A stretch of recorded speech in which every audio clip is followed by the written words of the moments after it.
Welcome and thank you for watching. This video will review findings from the Spaces That Work For Me project.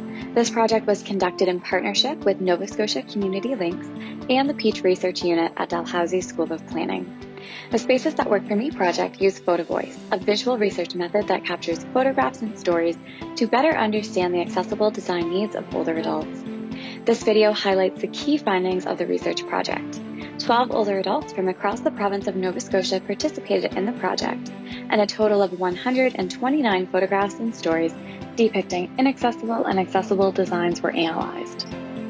The expertise of the project participants provided many insights about environmental designs that are important to creating age-friendly, accessible communities for older adults. Almost all of the older adults shared photographs and stories that focused on street safety. Regardless of the area, suburban, urban, or rural, we found that there is a lot of fear and anxiety around feeling safe as a pedestrian or cyclist. And this confirms what we've already known from other studies, that feeling safe on the street is a crucial condition to promoting walking among older adults. In order to improve street safety, the older adults who participated in the project provided us with design solutions and examples of where they do feel safe. And this included traffic calming, such as bump outs, speed humps, and signage, as well as having a barrier between them and a vehicle, including raised sidewalks and protected bike lanes. Another common concern among participants was having access to frequent resting areas in their communities. Half of the participants discussed the importance of having a place to rest while walking on the street or walking a trail.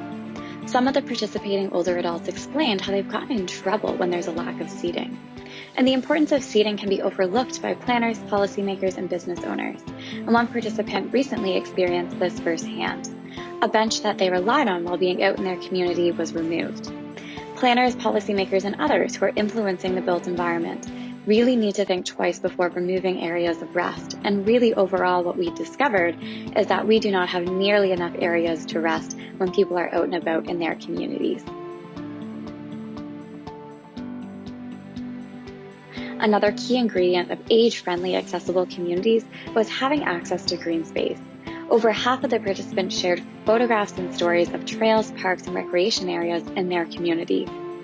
Examples of green spaces that actually felt age-friendly and accessible to the participants were connected and had a purpose. These trails led to a corner store or grocery store.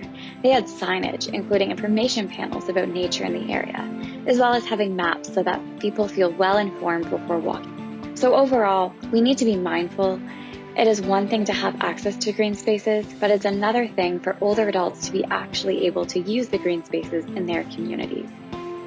Lastly, over half of the participating older adults expressed feeling grateful and safe when they had easy access to businesses and services. These included convenience stores, grocery stores, restaurants, recreation centers, and public washrooms. However, the entrances to these buildings were a concern, as many participants felt frustrated when they were not able to get into a place independently. To overcome poor access, examples of businesses and services that felt age-friendly and accessible to the participants had sidewalks leading to an entrance, as parking lots feel very dangerous. We need ramps, but we also need good solid railings to go with those ramps.